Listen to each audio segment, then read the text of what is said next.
Hello my dear friends, welcome to my YouTube channel. आज की इस क्लास में हम पढ़ेंगे स्पॉट द एरर के कुछ क्वेश्चंस को, कुछ ग्रामेटिकल कॉन्सेप्ट को जो आपके लिए हेल्पफुल होंगे अगर आपके एग्जाम में इस टाइप से कोई क्वेश्चन आए तो। क्लास को आप एंड तक देखना, छोटी सी क्लास है। अगर आपको अच्छी लगे, समझ में आए तो वीडियो को लाइक करना, शेयर करना, चैनल को सब्सक्राइब करना। फटाफट से अपनी क्लास को स्टार्ट करते हैं। सो माय डियर फ्रेंड, जो सबसे पहली स्टेटमेंट है आज की क्लास की तो वो है आपकी, neither the girl nor her parents was present to receive the award. वो बोल रहा है कि ना तो लड़की वहाँ पर थी, ना ही उसके पेरेंट्स थे जो अवार्ड लेने के लिए। तो यहाँ पर आप क्या स्पॉट द एरर में फाइंड आउट करोगे? तो देखो, neither the girl nor her parents में कोई भी एरर नहीं है। सेकंड है वॉज प्रेजेंट।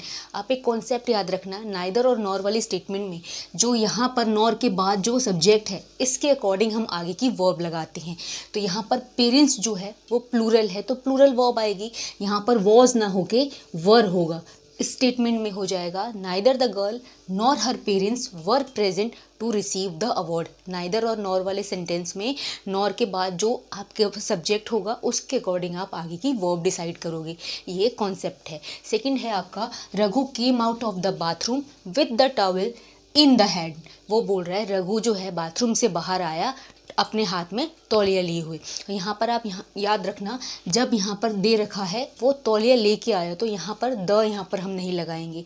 यहाँ पर आर्टिकल यूज़ नहीं होगा, यहाँ पर पोजेसिव एडजेक्टिव का यूज़ करेंगे। यानी वो अपना तौलिया लेके आया है तो विद यहाँ पर द ना होके हिज होगा। हिज जो है आपका पोजेसिव एडजेक्टिव है, यानी आप यहाँ पर क्या लिखेंगे, Raghu came out of the bathroom with his towel in the hand. ठीक है, पोजेसिव एडजेक्टिव हम तब लगाते हैं जब उस किसी का भी सामान से रिलेटेड कोई बात हो कि उसका ये सामान, उसकी कार, उसका तौलिया, उसका ब्रश, इस तरीके से। ठीक है, अगला स्टेटमेंट है आपका, until you do not go to the station to receive him I can hardly feel at ease.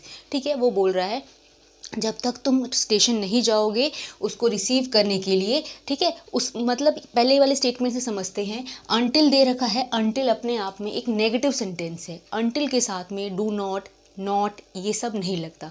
तो याद रखना, यहाँ पर कभी भी आपको अनटिल दे रखा हो तो आप यहाँ पर नहीं लगाएंगे कोई भी नेगेटिव एक्सप्रेशन, क्योंकि अनटिल अपने आप में एक नेगेटिव शोइंग वर्ड है। ठीक है, नेक्स्ट है आपका, scarcely had the function started than it begin to rain.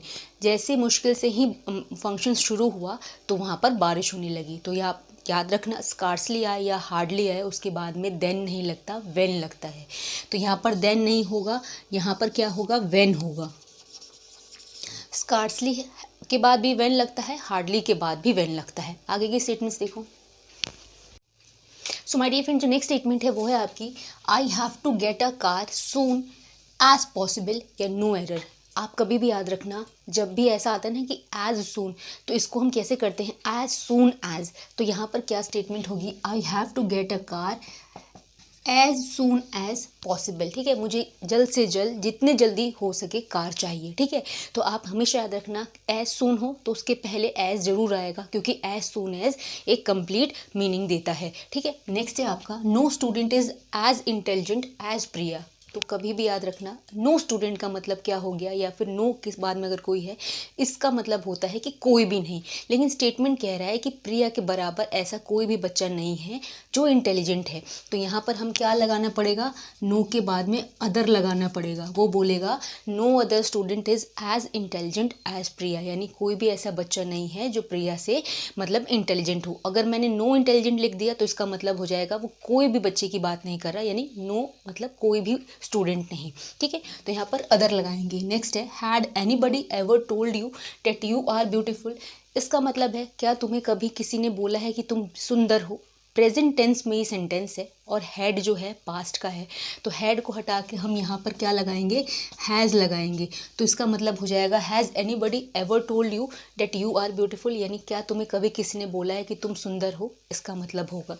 Next है आपका, the stadium was full of spectators from one end to other. क्या होगा, स्पेक्टेटर क्या होते हैं, जिसको हम दर्शक बोलते हैं। जो स्टेडियम था वो दर्शक से भरा हुआ था। ठीक है, एक छोर से लेके दूसरे छोर तक, तो एंड टू द अदर होगा। ठीक है, अब देखो आगे statements. So my dear friend, जो नेक्स्ट स्टेटमेंट है वो है आपकी, the kitten set up the glass roof and blink its round eyes, वो बोल रहा है किटन कौन होते हैं, जैसे बोलते हैं ना कैट के बच्चे को किटन कहते हैं। जो किटन है वो किस पे बैठी है, ग्लास रूफ पर, और अपनी आंखें ब्लिंक कर रही है, या फिर आप बोल सकते हैं ब्लिंक करना, टिमटिमा रही है। सो आप याद रखना, कभी भी कोई किसी चीज़ या किसी सरफेस पे बैठता है तो हम ऐसे बोलते हैं ना कि ऑन प्रिपोजिशन का यूज़ करते हैं। तो यहाँ पर अप नहीं होगा, ऑन होगा, सेट ऑन होगा, जिसका मतलब है जो किटन है वो ग्लास रूफ के ऊपर बैठी है और अपनी आंखें टिमटिमा रही है। ठीक है, तो सेट ऑन का मतलब किसी भी सरफेस पे बैठना होता है।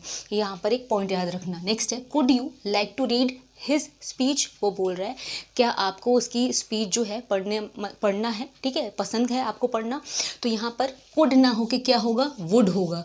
वुड का मतलब क्या होता है, जब हम किसी से पोलाइटली कोई चीज़ पूछें या कहें तो वुड का यूज़ करते हैं। तो वो बोल रहा है would you like to read his speech, क्या आप उनका स्पीच पढ़ना पसंद करेंगे। तो कुड नहीं यहाँ पर होगा, ठीक है, वुड यूज़ करेंगे, ताकि हम किसी भी चीज़ को पोलाइटली अगर किसी से पूछते हैं तो वुड का यूज़ होता है। नेक्स्ट है आपका, soon as he saw the policeman he ran away, क्या है, जैसे ही उसने पुलिस वालों को देखा वो भाग गया। तो एज सून एज का कॉन्सेप्ट मैंने बताया था, वो भी यहाँ पर होगा। सून से पहले एज लगाएंगे, जैसे ही उसने पुलिस वालों को देखा वो भाग गया, तो यहाँ पर होगा as soon as he saw the policeman he ran away. ठीक है, नेक्स्ट स्टेटमेंट है आपकी, you must not look down into parents advice. तो कभी भी लुक डाउन इनटू नहीं होगा, लुक डाउन अपॉन होगा, जिसका मतलब होता है किसी की भी बेइज्जती करना या फिर किसी के भी मतलब किसी का डिसरिगार्ड करना। वो बोल रहा है कि कभी भी अपने पेरेंट्स की एडवाइस का डिसरिगार्ड मत करो।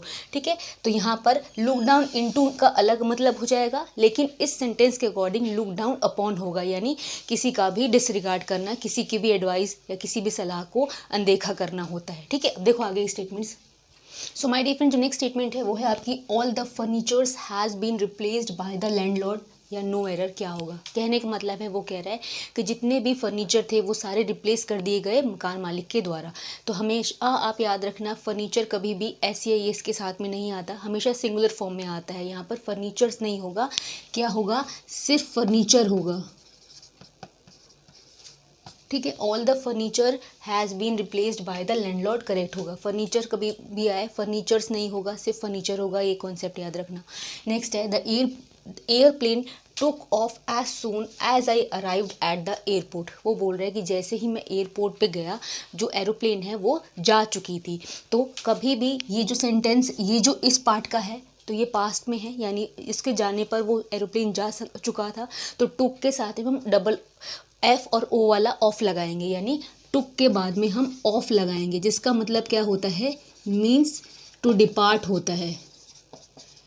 ठीक है, टुक ऑफ का मतलब होता है जा चुकना। ठीक है, यानी टू मीन्स डिपार्ट जिसको हम बोलते हैं। तो यहाँ पर स्टेटमेंट हो जाएगी, the airplane took off as soon as I arrive the airport. ठीक है, नेक्स्ट स्टेटमेंट है आपकी, the two children were identical except for the colour for their eyes. वो बोल रहा है कि दो बच्चे हैं वो बिल्कुल हम शक्ल हैं या मिलते जुलते हैं, सिर्फ उनकी आंखें अलग है। ठीक है, आंखों का कलर अलग है। तो except the colour of their eyes होगा, ना कि फॉर देयर आइज़ होगा। ठीक है, नेक्स्ट है, she was an only child who had been very welcome. वो बोल रहा है कि वो एक इकलौती ऐसी बच्ची है जिसका बहुत वेलकम हुआ या स्वागत हुआ।